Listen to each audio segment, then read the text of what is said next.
Good morning students. बेटा कल जैसे हम आपको प्रैक्टिस कराना है क्वेश्चंस की, एक बार मैं फिर से जैसे आप बच्चे पढ़े हैं तो उन्हीं क्वेश्चन की मैं प्रैक्टिस कराता हूँ आज, और इंतजार करके देखते हैं अगर कल आपके बच्चे मतलब और जैसे थोड़े बच्चे पढ़ेंगे तो हम उस तरीके से नया टॉपिक स्टार्ट करेंगे तो उसमें सब बच्चों को समझ में आएगा। हो सकता है किसी को थोड़ा कम समझ आए, गारंटी है भाई समझने में कोई दिक्कत नहीं रहेगी। नहीं आता आप पूछ लेना मेरे से, एक बार दो बार तीन बार चार बार मैं स्टेशन में ले आऊँगा, आपको बताऊंगा और पूछने वाला आपने, मैं भगवान नहीं हुई आपको देख के स्कैन कर लूँगा, पता लगा लूँगा दूर से आपके बिना समझ जाऊँगा या इसको समझ नहीं आ रहा है, वो तो आपने ही पूछना पड़ेगा। बाकी मेथड समझाने का तरीका उसमें आपको कोई दिक्कत किसी तरह की नहीं आती। ठीक है बेटा, मैं आज एक दो क्वेश्चन और लेता हूँ सब तरह की, उसके बाद हम आगे कल से शुरू करेंगे। उस चीज को आपने थोड़ा एडवांस में पढ़ भी लेना अगर हो तो। बाकी इनकी प्रैक्टिस करना, ये जो टॉपिक चल रहे हैं ये आपके कॉम्पिटिटिव एग्जाम में भी खूब पूछे जाते हैं और पढ़ाए सिर्फ यहाँ जाते हैं 11th में, ये नहीं तो इसको आगे कोई पढ़ाया जाएगा, सिर्फ यूज आएगा। तो बेटा डायमेंशन एनालिसिस के ऊपर जो बेस्ड न्यूमेरिकल है हम उन्हीं को आगे बढ़ा रहे हैं। आज मैं न्यूमेरिकल यहाँ से शॉर्ट एग्जांपल से नहीं ले रहा हूँ, आज जो पीछे अनशॉर्ट दे रखे हैं उनमें से उठाते कुछ न्यूमेरिकल। ठीक है, और आज कोशिश रहेगी क्योंकि पहले आपको करा रखा है तो एक एक टाइप से उनको और समझा सकते हैं। ठीक है बेटा, आपके यहाँ इकट्ठे दे रखे हैं।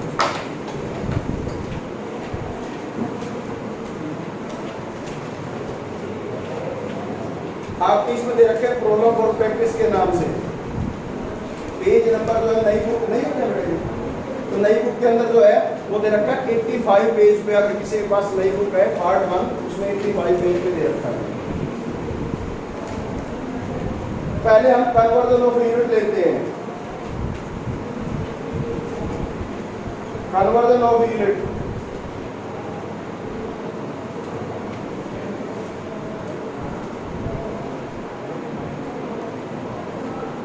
पांचवें चैप्टर के नहीं सॉरी इसमें दे रखा आपके ये पहले चैप्टर के दे रखे पेज नंबर 86 पे दे रखा, टाइप 5 में दे रखे हैं, टाइप 5 में दे रखे बेटे। अब पहला ही क्वेश्चन लेने लीजिए। अब देखो पहला क्वेश्चन भी अच्छा है, दूसरा क्वेश्चन भी बहुत अच्छा है। चलो हम एक काम करते हैं, इसमें 26 क्वेश्चन को लेते हैं जो आपने पढ़ा भी हुआ, यूनिवर्सल ग्रेविटेशनल कांस्टेंट की वैल्यू पढ़ी हुई ना आपने। एसआई में क्या होती है और सीजीएस में क्या होती है दोनों पढ़ रखी है, तो उसकी वेरिफिकेशन हो जाएगी अब। If the value of the universal gravitational constant is, ये क्या कर रहा है, जो यूनिवर्सल ग्रेविटेशनल कांस्टेंट की जो वैल्यू है 6.67 into 10 of the power, अगर आप ध्यान दोगे आपको बताया गया होगा -11 न्यूटन मीटर स्क्वायर पर केजी। ठीक है बेटा, then find its value in CGS system. CGS system में इसकी वैल्यू बतानी है। ठीक है, तो हम जो मेथड को फॉलो करेंगे उस पे आते हैं। हमें खुद ही यहाँ तो बहुत ईजी कर दिया बच्चों के लिए, जी की वैल्यू को कन्वर्ट करना है। न्यूटन किसमें होती है, एसआई सिस्टम में, तो एसआई सिस्टम में दे रखी है वैल्यू, सीजीएस में कन्वर्ट करनी है, तो क्वांटिटी का पता लगाने की जरूरत ही नहीं। क्वांटिटी क्या है, जी, तो जी का डायमेंशन फॉर्मूला क्या होगा बोलो, जी का डायमेंशन फॉर्मूला क्या होगा, ma-1 L ये होता है बेटा। तो मैंने आपको ये क्या रखा है, पहले क्वांटिटी का पता लगाओ, क्या क्वांटिटी है, किस सिस्टम में है उसका पता लगाओ, किसमें बदलनी है वो दे रखा होगा आपको। तो इस तरीके से सारा पता लगा के सबसे पहले आप फार्मूला लिखा है क्वांटिटी का, और इसमें जो m की पावर होती है और किसको रिप्रेजेंट करेगी, a को। तो ये a की वैल्यू होगी भाई कितनी आ गई, b की वैल्यू बोलो बेटा 3, और d की वैल्यू और c की वैल्यू -2। m की ऊपर पावर होती है वो a होता है, यहाँ इसकी पावर होगी b होगा, t की पावर होगी c का काम करेगी। फिर आपको कहा था कि ऐसे लाइन लगा लेना, एक पहला सिस्टम मान लेना, एक दूसरा सिस्टम लिख देना यहाँ। पहला सिस्टम क्या हो गया, जो हमें दे रखा है वो पहला सिस्टम है। क्या दे रखा है, जी की वैल्यू किसमें दे रखी है, एसआई में या सीजीएस में है, एसआई सिस्टम। तो सबसे पहले तो इसका नाम तो हमें ये तो याद रखने ही है, तो ऐसे लिखने आता है फिर कोई तो। पहला सिस्टम के अंदर एसआई है, एसआई में मास किसमें मेजर होती है, किलोग्राम में, तो 1 किलोग्राम।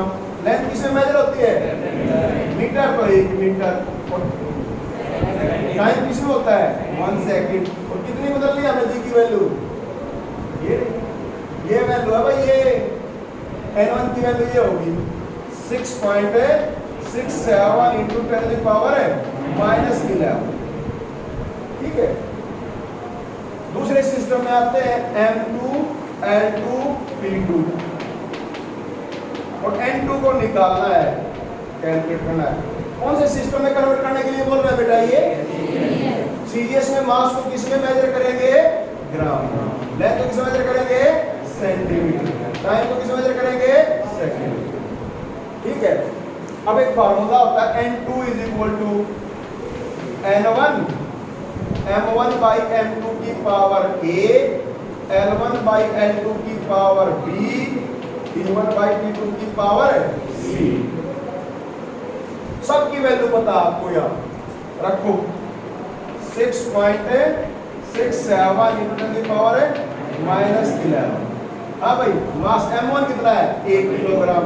M2 कितना है, 1 kg बाई 1 ग्राम, पावर -1, या 1 मीटर बाई 1 सेंटीमीटर, पावर 3, और यहाँ 1 second divide by 1 second, power -2। अब इनको कट करेंगे तो ग्राम में कन्वर्ट कर लो पहले, ऐसे मीटर सेंटीमीटर में कन्वर्ट कर लो, और उस हिसाब से कट कर दो। तो बोलो बेटा क्या बनेगा, ये 6.67 इंटू 10⁻⁻11। हाँ भाई, इसकी कितनी आएगी, ये 1000 हो जाएगा, 1000 हो जाएगा, और ग्राम से ग्राम कट जाएगा, तो 1000 की पावर 1000 की पावर मतलब 10 की पावर क्या होती है, 3, और उसकी पावर क्या है, -1, तो कितनी बढ़ेगी, 10 की पावर है -3। समझ में आया कैसे आएगी। ऐसे इसके बारे में लिखो भाई, या ऊपर मीटर को क्या लिखोगे, सेंटीमीटर।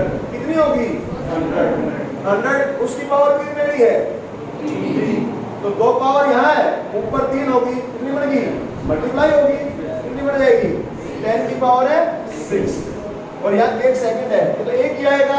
1 की पावर कितनी, क्या रहेगा, 1 ही रहेगा। ठीक है बेटा, 1 की पावर कितनी हो तो वही रहेगी, 1 वैल्यू नहीं। चेक करो आप, 3 माइनस की, 6 प्लस की, तो कितनी एक्स्ट्रा होगी, 3 प्लस की और होगी, और माइनस की 18 मतलब 8 ये थी, तो कितनी रहेगी, अब -8 रहेगी। ऐसे कर लो भाई, 11 यहाँ है, 3 यहाँ है, 14 14 बढ़ेगी, और 6 प्लस की गई, कितनी रहेगी, 8 रहेगी, माइनस की, तो वही लिखेंगे हम। तो कितनी आ गई भाई, 6.67 इंटू 10⁻⁻8। ये N2 की वैल्यू आ गई। ये सीजीएस सिस्टम होगी। सीजीएस सिस्टम में यहाँ इसकी क्या रख दोगे, N2 बराबर है, अब इस पे लिखेंगे G बराबर है 6.67 इंटू 10⁻⁻8। न्यूटन की जगह तो डायस आएंगे, सीजीएस में आपको ध्यान रखो फोर्स की बताई गई होगी, और यहाँ क्या आ जाएगा इसके अंदर, सेंटीमीटर स्क्वायर पर ग्राम स्क्वायर, ये आ जाएगी।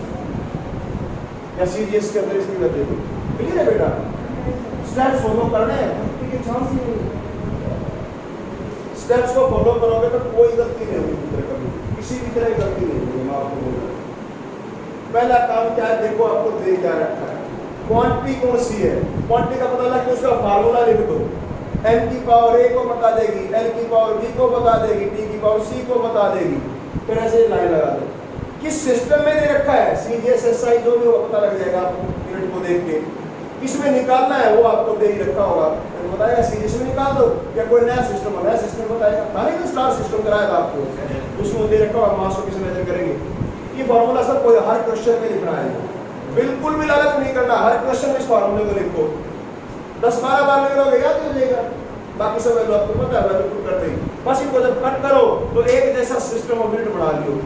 ग्राम में तो ग्राम में कर दिया, सारी लेंथ हो तो मीटर मीटर में कर दिया, सेंटीमीटर में, एक जैसे करके कट करना आपने। यहाँ यानी फिजिक्स के अंदर किसी फॉर्मूले में जब वैल्यू पुट करते हो लास्ट में, पूरे लास्ट तक जाएगा, सबको एसआई सिस्टम में कन्वर्ट कर देना या सीधे सिस्टम, एक सिस्टम में कन्वर्ट करके वैल्यू पुट करनी, उससे आपका जवाब ठीक आएगा। सही है बेटा, बस काम हो गई, करोगे। अब एक का एक और भी लेते हैं जो अनसोल्ड में दे रखी है, पहले हमने सोल्ड कराया था, अनसोल्ड में चलते हैं। Check the accuracy, check the accuracy of a formula.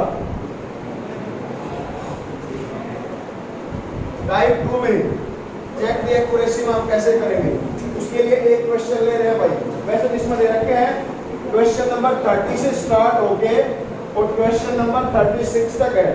आपको कोई कराना हो तो वो बोल दो, और नहीं तो हम भी कोई सिलेक्ट कर लेते हैं।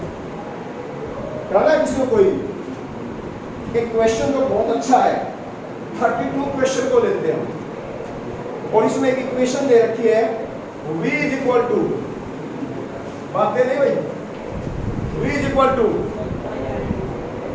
पाई by 8 p by l r की 4 नीटा, r की 4 बोला तो भैया बेटा लिखा गया है, कई बार क्लरिकल मिस्टेक हो जाती है ये, इसको में अब इसमें क्या दे रखा है ये समझना है। ये जो v है ना, ये रेट ऑफ फ्लो है, वॉल्यूम नहीं है, ये रेट ऑफ फ्लो है, वॉल्यूम पर यूनिट टाइम। क्यों चीज कैसे है, पाइप है कोई भी पानी का या किसी भी लिक्विड में, पाइप में से लिक्विड जो फ्लो करता है, इसमें से कितना liquid per unit time flow करेगा उसका फॉर्मूला है टाइम।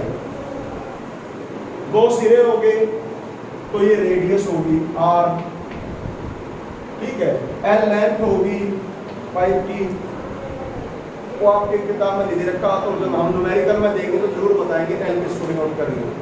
p प्रेशर है और नीटा जो है ये कोएफिशिएंट ऑफ विस्कोसिटी, लिक्विड के अंदर विस्कोसिटी कितनी है, गाढ़ा पतला कैसा है, पानी आराम से जाता है, सहज जाने में परेशानी कर देता है, क्योंकि गाढ़ा है, विस्कोसिटी अलग है उसकी, वो चीजें आपको भी मिलेंगे। अब बताओ कि ये फॉर्मूला ठीक है या गलत है, चेक करना, चेक द एक्यूरेसी, उसका तरीका आपको बता रखा है। और ये जो v है, v यहाँ क्या रखेंगे तो विस्कोसिटी है, l लेंथ होगी, ये रेडियस होगी, और एक v जो है वो है रेट ऑफ फ्लो। क्या नाम बेटा, रेट ऑफ फ्लो। अब इसका फार्मूला आपको रेट ऑफ फ्लो क्या होता है, वॉल्यूम पर यूनिट टाइम। ये चीज ध्यान रखो, क्योंकि इसको हम वॉल्यूम मान लेंगे तो वॉल्यूम का तो L3 होगा, लंबाई चौड़ाई ऊंचाई यही तो होगा ना, पर यूनिट टाइम भी तो है, टाइम का क्या होगा T, और ऊपर जाएगा तो इसका फार्मूला ये बनेगा। और अगर हमने वॉल्यूम का भी L3 मान लिया तो फिर गलत होगा, रखो। अब इस इक्वेशन के अंदर LHS को लो, हाँ भाई LHS में क्या है v का तो मैंने बता दिया, क्या होगा बोलो फार्मूला, m0 L3 T-1, ये LHS होगी। ऐसे RHS देखो, चलो RHS में क्या होगा, पूरी रख दो एक बार तो वैल्यू, फार्मूले को पूरा रखो, P और यहाँ L R की 4 और P। भाई P नहीं बताया, P प्रेशर होता है, समझ गया नहीं, P प्रेशर होता है, एक सिरे पे प्रेशर दूसरे पे high pressure to lower pressure कोई भी लिक्विड फ्लो करता है, ठीक है। देखो भाई पाई बाई 8 का होगा फार्मूला, कांस्टेंट का नहीं होगा। P क्या है, प्रेशर का क्या होगा m1 l minus 1 p minus 2 force upon area. r क्या है? रेडियस, तो ये हो जाएगी r की मतलब लेंथ की 4, ठीक है बेटा। और l क्या है? लेंथ। और नीटा कोएफिशिएंट ऑफ विस्कोसिटी, इसका फार्मूला भी आपको याद करना है, बड़ा बढ़िया है ये, m1 l1 p माइनस 1। ये कई बार आता है, इसको जरूर याद रखना। फार्मूले याद नहीं है तो भाई सारी चीजें यूजलेस हैं। शुरू से कह रहा हूँ, फार्मूले याद करो डायनामिक्स के, फार्मूले याद करो डायनामिक्स के, तो कुछ नहीं पड़ेगा। हाँ भाई, क्या बनेगा यहाँ से? m एक यहाँ है, एक यहाँ है, कट गए, क्या रहेगी? 0। l के बारे में -1 यहाँ है, 4 यहाँ भी -1 है, -1 नीचे भी है, -1 ऊपर भी है, कट गए। ऊपर 4 है, यहाँ 1 है, कितनी रहेगी? l की 3 आ गया बस। टाइम के बारे में ऊपर -2 है, नीचे -1 है, ऊपर जाएगा तो +1 हो जाएगा, -2 में से एक और जुड़ जाएगा, तो ये भी -1 हो जाएगा। अब इस चीज को चेक करो, RHS को भी चेक करो क्या आया हुआ है, LHS को भी चेक करो क्या आया हुआ है। दोनों बराबर हैं तो फॉर्मूला कैसा है? Dimensionally correct. फॉर्मूला कैसा है? Dimensionally correct. ये check the accuracy of a formula या करेक्टनेस ऑफ ए फॉर्मूला कैसे चेक करना होता है, मेथड समझ में आया? बेटा प्रैक्टिस करोगे ना बड़ा मजा आता है, कुछ टाइम लगेगा, कर लोगे ये।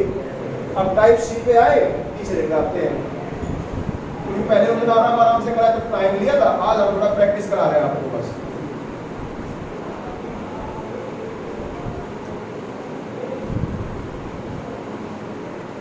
इस अगली टाइप के अंदर थोड़े हार्डली क्वेश्चंस दे रखे हैं, शायद आप अच्छे से कर पाओगे। एक क्वेश्चन में सिलेक्ट करने लग रहा हूँ, पहले दिन भी किया था तो आपने करके देखा, आप और देखते हैं ऐसे कोई कर सके। बेटा हमारे को यहाँ किसी ने क्वेश्चन 6-7 दे रखे। एक क्वेश्चन जिसको मैं लेने लग रहा हूँ वो ऐसे लिखा हुआ है, P = a/√t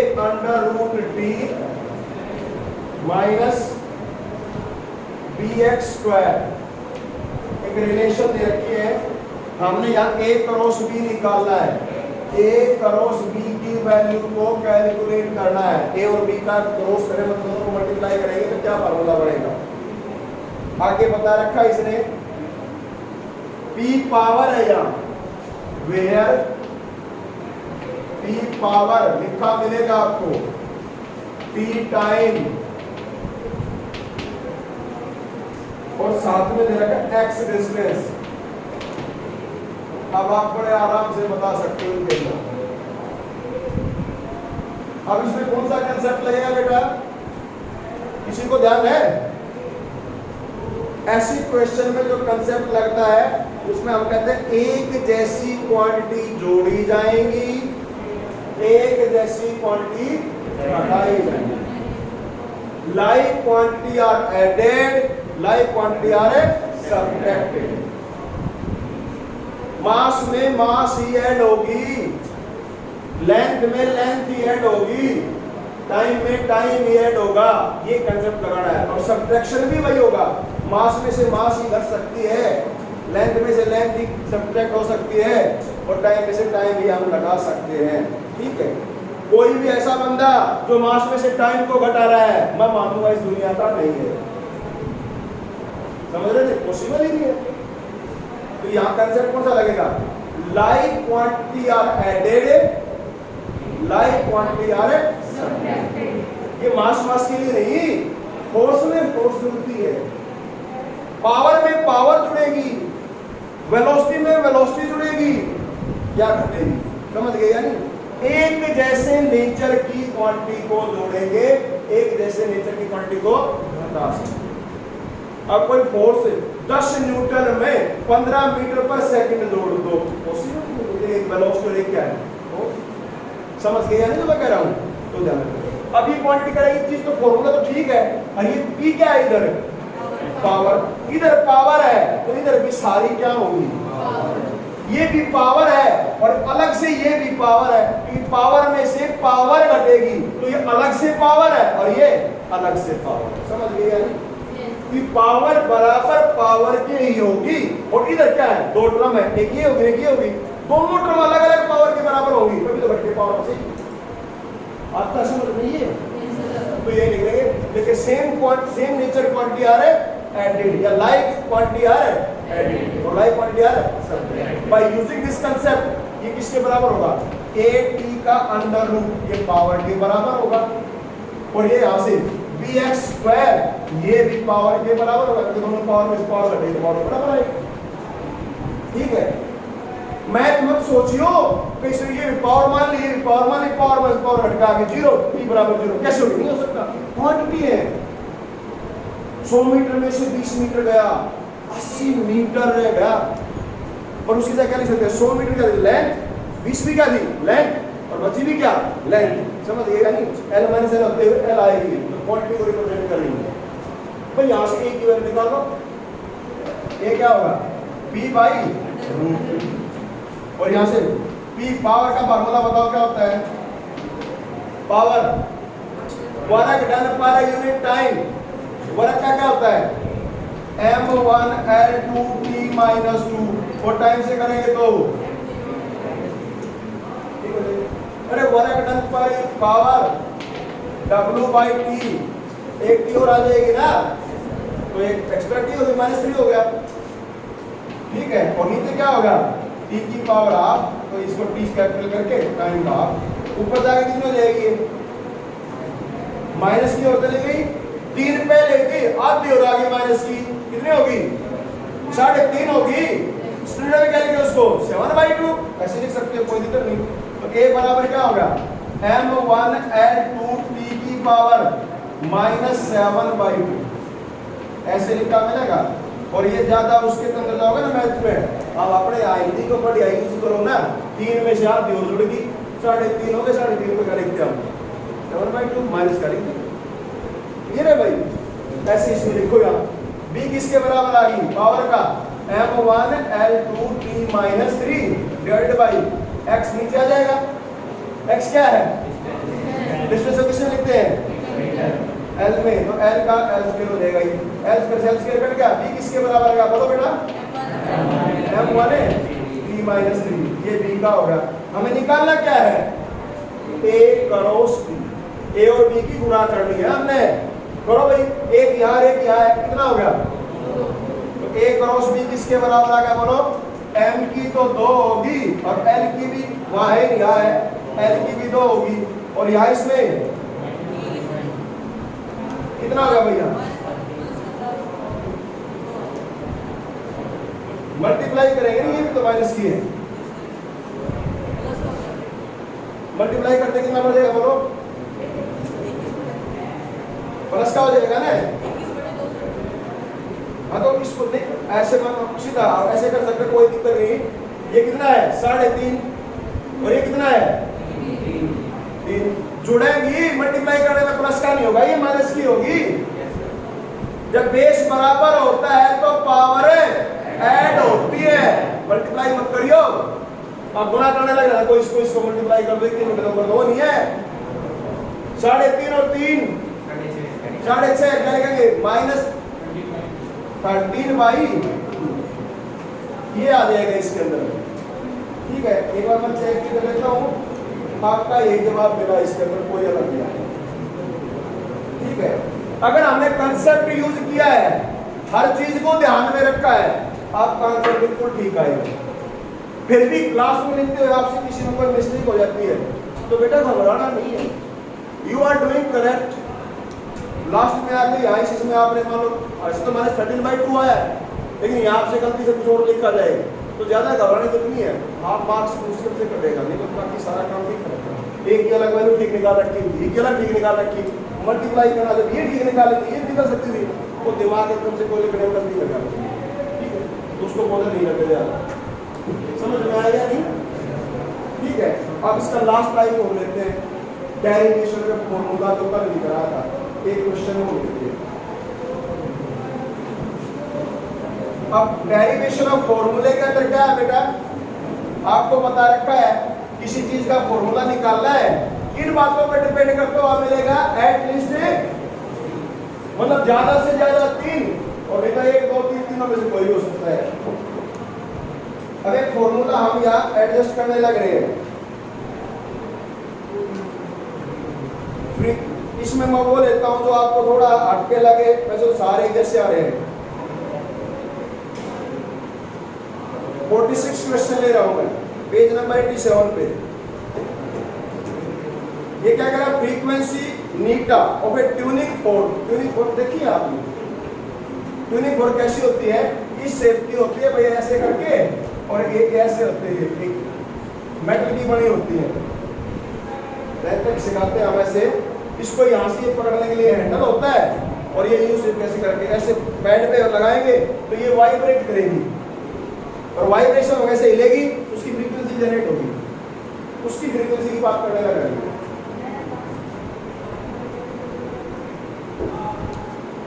ठीक है, अब इसके अंदर बेटा क्या था? फ्रीक्वेंसी। अब आगे दे रखा है किन किन बातों पर डिपेंड करती है ये। सबसे पहले लेंथ ऑफ द प्रोंग। ये जो होती है, ये लेंथ गई है, ये इसको बोलते हैं length of the prong. Prong बोलते हैं, एल लेंथ ऑफ प्रोंग। ठीक है बेटा, इसको क्या बोलते हैं? Length of. एक तो इस पर डिपेंड करती है, जो फ्रीक्वेंसी नीटा एन लिखा हुआ, एन लिखा है यहाँ, नीटा भी इसको एन लिखा हुआ बस, एन। ठीक है, एक तो किस पे डिपेंड करते हैं? लेंथ पे। दूसरा करते हैं इसकी डेंसिटी पे, कितनी डेंसिटी की है ये, डेंसिटी पे, डी पे। और तीसरी इसके ऊपर ये मेटल का बना हुआ है, तो ये कैसे इलास्टिसिटी होती है इसके अंदर, उसके लिए मॉडुलस आता है, इसका नाम होता है यंग्स मॉडुलस। क्या होता है बेटा? Young's modulus, Young's modulus. और ये होता है मॉडुलस ऑफ इलास्टिसिटी, ये होता है और मॉडुलस ऑफ इलास्टिसिटी, उसी के बराबर का फॉर्मूला है इसका, इलास्टिसिटी। तो आपको क्या क्या दे रखा है बेटा यहाँ? फिर वही कि फ्रीक्वेंसी, ट्यूनिंग फोर्क की फ्रीक्वेंसी का फॉर्मूला निकालो, जो किस पर डिपेंड करता है? Length of the prong, density of the material जिस चीज की बनी हुई है, और साथ में Young's modulus for that material. हो गए 3 बातों पर डिपेंड करते हुए। तो सबसे पहले क्या लिखेंगे हम यहाँ? जो n है डायरेक्टली प्रोपोर्शनल टू l की पावर a, दूसरे में d की पावर b, और तीसरे में y की पावर c। पर तीनों को इकट्ठा कर देंगे भाई, क्या आएगा? l a d की पावर b y की c, हटा देंगे बराबर कांस्टेंट आ जाएगा। क्या होगा?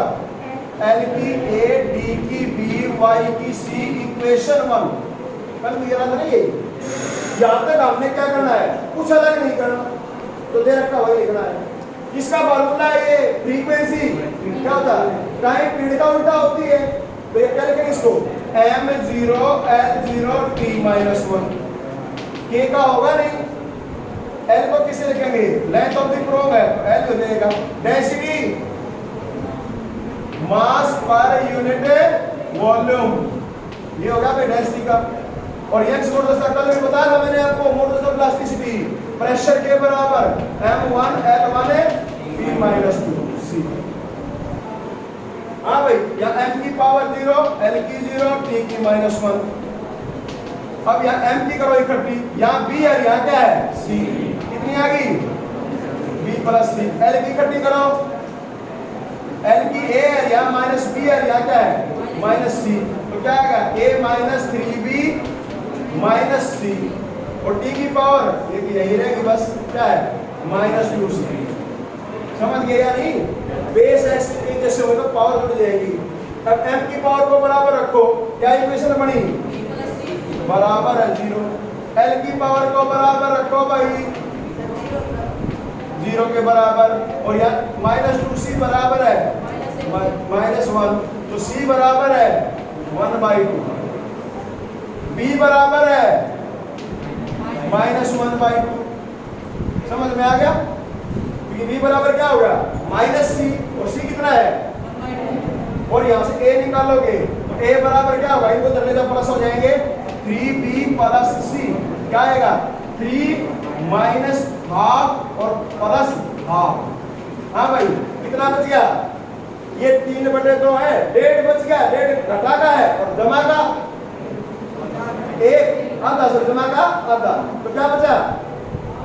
1 बच गया ना माइनस का, तो ये हमारे से कर देंगे। ठीक है, समझ गया नहीं? अब इस तीनों की वैल्यू को कहाँ रख दो? एक इक्वेशन में लिख दो।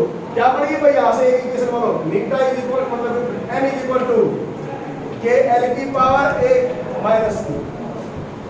एक की जगह रखना है बेटा, एल की पावर a आया हुआ है -1। आगे है भाई d की पावर b माइनस हाफ, और आगे दे रखा है y की पावर c प्लस हाफ। तो क्या आ गया? कि ये नीचे आ जाएगा l प्लस हो जाएगी, और ये भी ऊपर y रहेगा, नीचे क्या जाएगा d। दोनों की पावर कितनी है? हाफ को क्या लिखते हैं? Under root. हाफ लिख दिया, कोई दिक्कत नहीं है, घबराओ मत, मेरी तरफ ढूंढे मत देखो। ठीक है, अंडर रूट लिख दोगे, अच्छा लगे आगे फॉर्मूला बस। चारों एक बार फिर से मैंने आपको कराए हैं बेटा, ये समझ में आया? ये प्लीज आज आपसे मेरे कहने लग रहा हूँ करके देखो इसको, और अपनी तरफ से आके कहो सर मेरे को ये कराओ, हाँ मैं ये कराओ, तो क्वेश्चन ये नहीं आए, तब मानो आप काम कर रहे हो। ठीक है बेटा, डू दीज क्वेश्चंस, करना बेटा।